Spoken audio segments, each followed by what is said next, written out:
Running a business comes with a lot of what ifs, but luckily there's a simple answer to them. Shopify.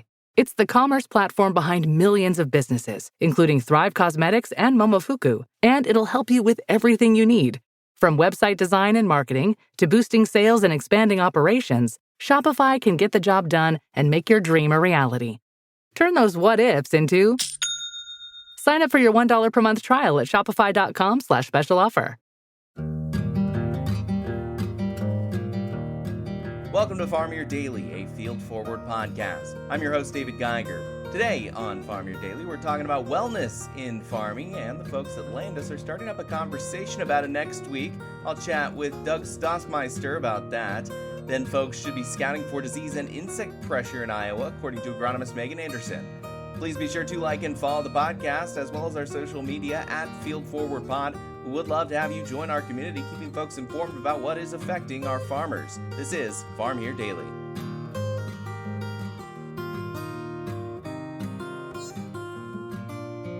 And joining us on Farm Here Daily, we are talking about wellness in farming. To do so, we have Doug Stossmeister with Landus.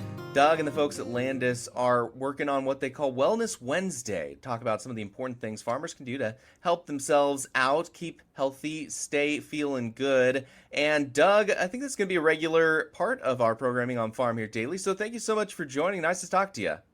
Hey, David. Thanks so much for the introduction. I really appreciate you allowing me to join in here. And yeah, I'm excited for where we get to go with this.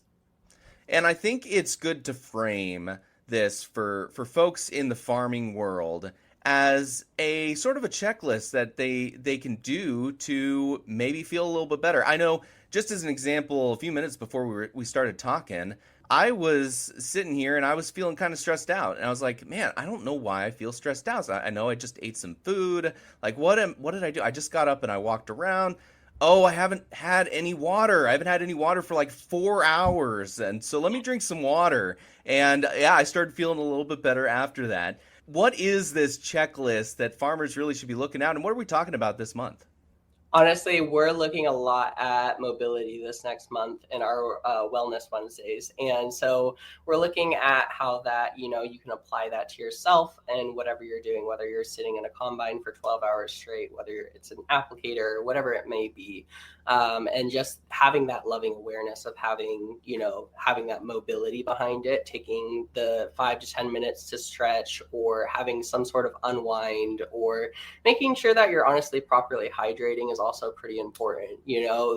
Like you said, a lot of us are so busy with whatever we're doing, we don't want to take the extra 5 minutes to run to the bathroom or do whatever it may be, especially being in the middle of a field with a lot of these farmers. You're going, and you don't want to take the time to stop what you're doing, go find a bathroom or some sort of way to relieve yourself, and then you're just like, I don't want to waste that time. And so like being able to move through that and figure out some sort of solution is kind of one of the things that we're working with a lot of our consultants and trying to figure out a game plan. Let's dig right into that then. What do you mean by moving about? Because I feel if you talk to your typical farmer, there's like, we're always moving about. We're no pencil pushers. We're moving around all the time. How can a farmer move about in a way that promotes wellness and their own health? Right. So yeah, looking at that, I mean, honestly, you'll talk to however many employees, farmers, whatever it may be, especially within Landus, and they'll say, well, my arm has moved this way for the last 10 years. I don't have the time to get something looked at or move through this or do whatever it needs to happen. But, a lot of just a simple solution, a lot of people have low back pain. And, looking at that, a lot of the times we're going to lean forward to try to do that stretch. What if it's actually like, if you look at it like a balloon, every time you lean forward, it's inflating it a bit more. So what we're trying to do is actually, you need to lean back and deflate it. So having that awareness of just having that different stretch, a lot of our, we're meeting with our contractor next week, Uma, and she is a doctor of physical therapy, and just honestly having a quick conversation on, this is why my body part moves this way, or doing something along those lines. It might be something that actually is impacted somewhere else. So like, sure, maybe your leg is numb in a certain way, but is there something going on with your vertebrae or something happening there? Just having a quick conversation and just having that awareness of how your body is moving is pretty important, to say the least. I'm immediately just trying to think of a good visual for what you're talking about. And I think of something I saw on social media the other day of people doing older style blacksmithing of pounding on a hammer. And I just thought while watching that, man, that has to be like really bad for your arm. Or maybe pitching. I think we spoke about pitching before we started talking as well. Your arm's moving in this exact same way to do your work, to do your job. What can you do to prevent long-term damage, or can you do anything to prevent long-term damage? Yeah, no, absolutely. So I work directly under Dara Harris. She used to work for the Toronto Blue Jays, and a lot of the athletes that she used to work with, they specifically the pitchers who have a singular repetitive motion, they would throw constantly, just moving that all over again and again and again. And so at the end of their sessions or training, whatever it may be, they would make sure to have some sort of an unwind for them. And so that's basically, changing that motion that you're doing to it being completely opposite from whatever it might be. So moving your shoulder back another way or doing something like that. So having 10 to 15 minutes where you do the motion or whatever it may be backwards from whatever you're doing, it's going to unwind that tension in your shoulder and have a different mobility. So allowing that movement in, your combine, having sitting there and moving differently from, the way that you usually do, that's bringing more mobility into your body. I think there's a lot of misinformation out there, and some that I've heard is that stretching isn't all that effective actually. Is that actually true, or what does the science say about making sure we're stretching properly? I think honestly, looking at stretching, a lot of us don't take a lot of time to do it, but it is extremely important to allow your body to reflect how you're feeling. And so having different, just mental clarity, reduce stress, like just moving through your body differently. You're going to read all these different things online on what stretching does and how it's going to help improve. But just having that simple self-awareness of where you're going throughout the day and doing whatever needs to happen specific to your body is going to be the most important thing here. So wherever you need to stretch, that's where it's going to be important. So I'm hearing you kind of liken this to almost a meditation of sorts, just thinking about what my body's doing, how I'm moving it, and that as a part of your health and well-being is helping you better relate to the rest of the day with your body. Right. Yeah. So honestly, a lot of this we're trying to bring in for mindfulness, meditation, having a reset and recharge, it's different for everyone out there. Like I might find something for a reset that is beneficial to me is going for a walk. Anything that involves some sort of movement, going to the gym, something along those lines. Or, I have certain people that art is a way that they reset, being creative, remaking clothes, something along those lines, painting, but honestly, we're looking at, stretching can be a way for mindfulness as well, having that reset and recharge, doing something, finding something that is going to allow you to move on throughout the day that gives you more energy, more excitement, whatever you may do that just truly gets you going and pushes you through, but also gives you the peace of mind that you took the time for you to be able to move forward with whatever you're going through. Doug, another thing I think of as farmers are working is there are some times during the year, whether they're in the planter or the combine, where they really have to spend a lot of time doing it because the weather says it's good right now and it might not be good tomorrow. And a farmer might just push through those times. They might work all 12 hours, all 18 hours in the combine, hunched over, whatever they got to do to get their crop in the ground or harvested. Is that short-term process something to wave away, or is there something specific to be doing during that time and long-term health impacts that might have come from it?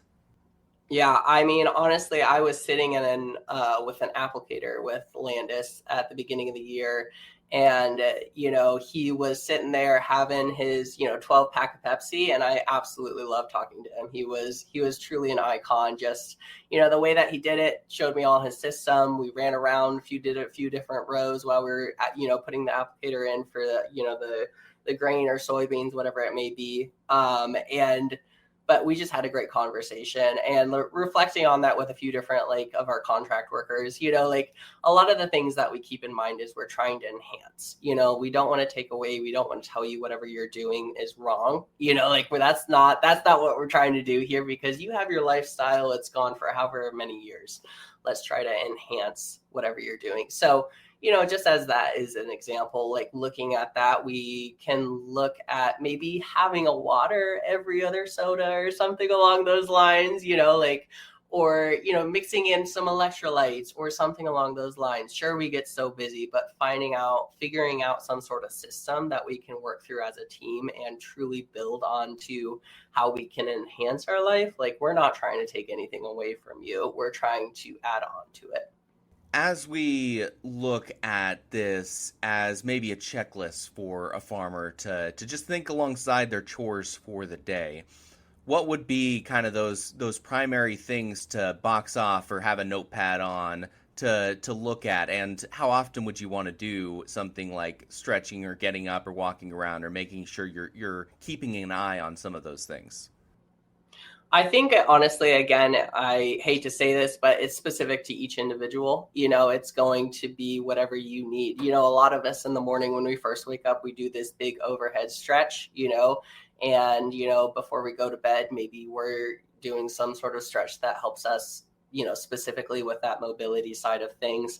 But I think that just as a general, consensus, it is important to take 10 to 15 minutes every day just to move your body differently from whatever you're doing to, maybe loosen up your lower back or your quads or your arms or something along those lines, just to do something that, gives you that awareness and gives you that, mindfulness in some way. So if you were to give it like some sort of checklist, I would say that after dinner, after you brush your teeth, something along those lines, maybe set a timer, set out, like something that says, hey, just take 5 minutes and just do what you need to make your body feel good, whatever that might be. I know a lot of the times, like with certain people, we get so busy in whatever we're doing, but a good trick, like if we're at the end of the day and we need some sort of reset, you can put out like your clothes for the next event. So you can lay down like a set of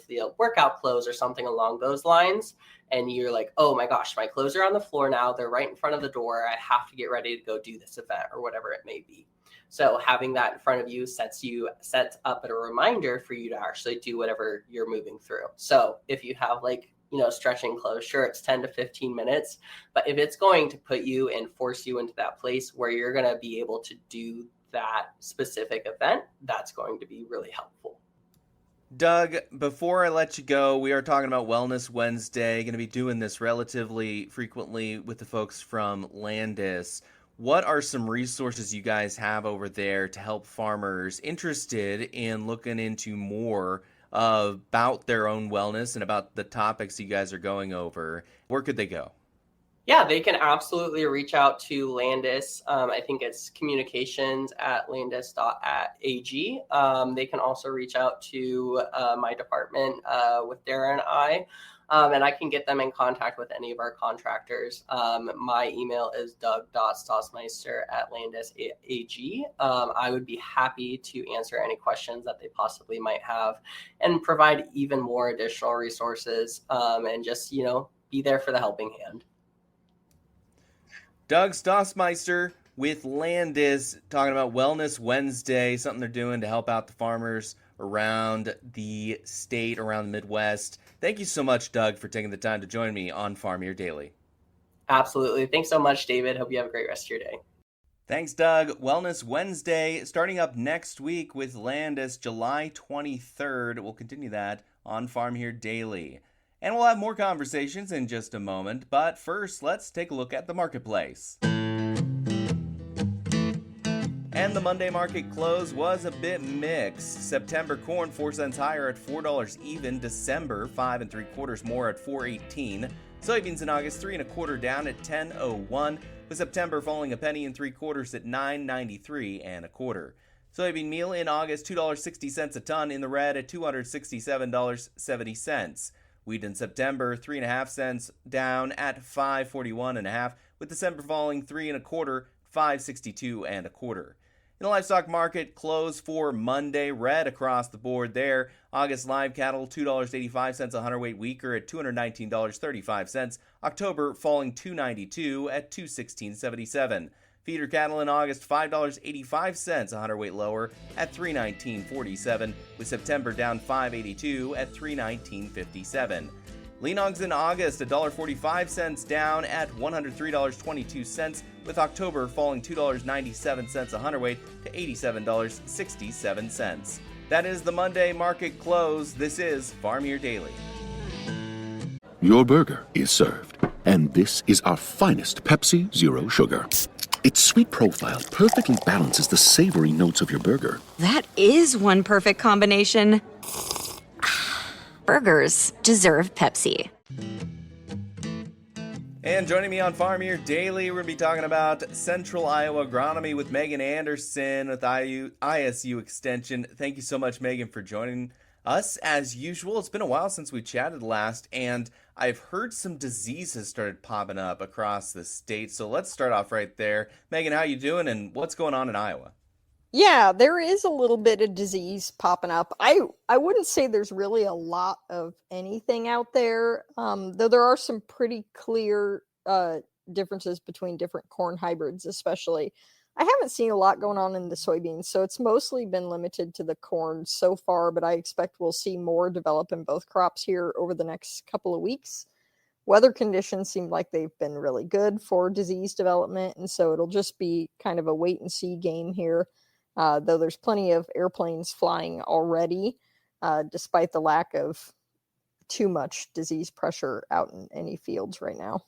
I was hearing a call going out that 2 weeks from now we might be seeing a real surge because of all the wetter conditions we've had. Do you share a similar perspective?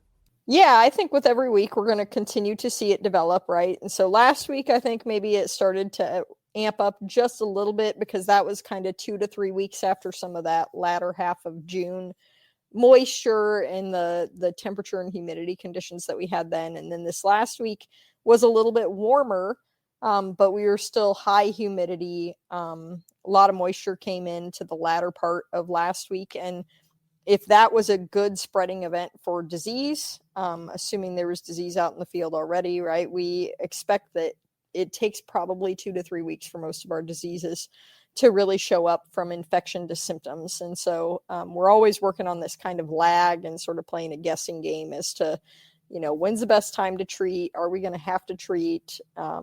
It's easy to look retrospectively, but it's hard to predict the future as to what it's going to look like. But certainly there will be more disease. It's just a question of how much more. Have you been hearing anything else from farmers about some concerns around this time of year, halfway through July?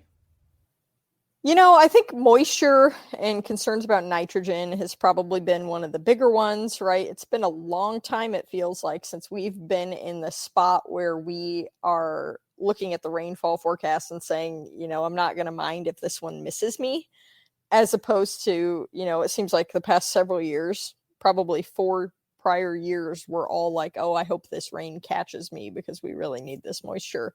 And so I do think that we're definitely seeing the effects in both corn and soybean of some yellowing, and especially in corn, seeing some nitrogen deficiency that's maybe in some areas it's definitely showing up from the canopy level. You can see it from above, from drone views, but in some cases you're not necessarily seeing it from above yet, but you can see it on those lower leaves in the canopy, and it feels a little early for that. And so that's probably the second biggest concern. But I do want to mention, as far as the disease front goes, probably the most prevalent disease I've seen out in fields has been a disease called bacterial leaf streak.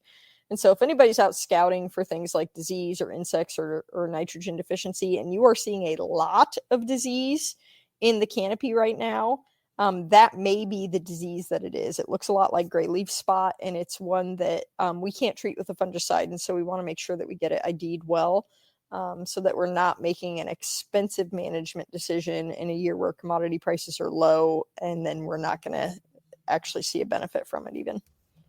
Can you tell me a little bit more about that disease, bacterial leaf streak? Is that what you called it? Yep. So it's a bacterial disease. So it's going to enter into the plant primarily through wounding, or it can apparently do some entering through some natural openings in plant tissue. And so it's one that the biggest defense against it in a year like this is going to be a hybrid that's more tolerant to it. And so we're seeing it in a lot of fields, but it's at quite varying levels. And there are a few hybrids, it looks like, out on the market that are quite susceptible to it. The difference between it and gray leaf spot is that gray leaf spot is always, the young lesions are hard to differentiate, but as the gray leaf spot lesions mature, they become very rectangular. They have straight edges that are bound by basically the veins in the corn leaf, whereas bacterial leaf streak is going to have a lot of variation and waviness to the edges of the lesions. And then if you hold those leaves up toward the sun and kind of get them backlit and look from the other side, they have a lot of yellowing around the lesions on the leaves. And I just posted an article on our crops page late last week that has some nice pictures of the bacterial leaf streak so that people can see what it looks like if they want to go look. Perfect. You can check it out on Iowa State University Extension. The agronomy side, Meaghan Anderson posted that. What about insects? Are we seeing any concerns about insects this time of year? It does seem like insect activity is really ramping up, right? Japanese beetles are out in soybean. We've gotten added a couple more counties to our county list of those that have soybean gall midge. So Tama and Poweshiek County are new additions to the list of counties that we know have the gall midge.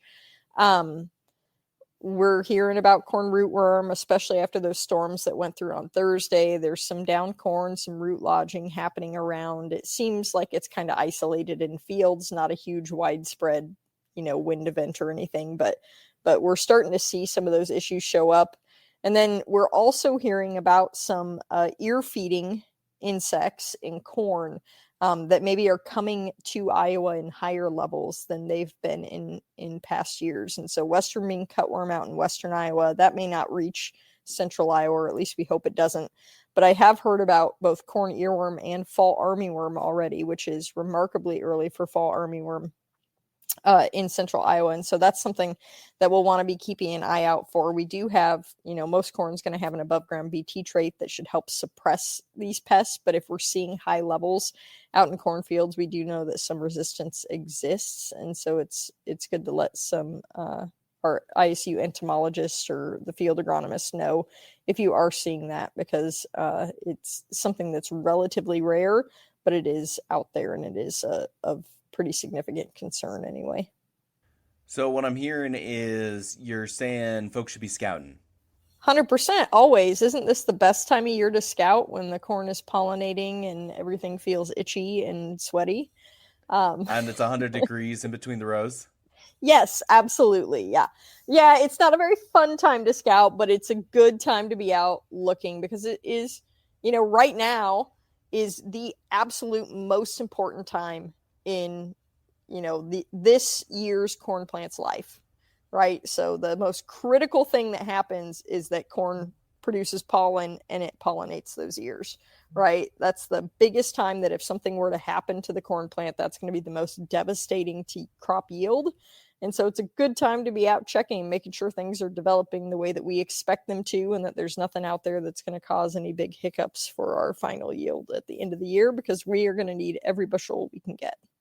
So scout early, scout often. That is the words from Meaghan Anderson, as usual. I don't know if she ever has a time where she's like, maybe scouting's not that big of a deal, but we'll continue following along. Probably not. Meaghan Anderson is the Iowa State University Extension agronomist for Central Iowa, talking to us on Farm Here Daily. Thank you so much, Meaghan. As usual, a pleasure. Thank you for having me.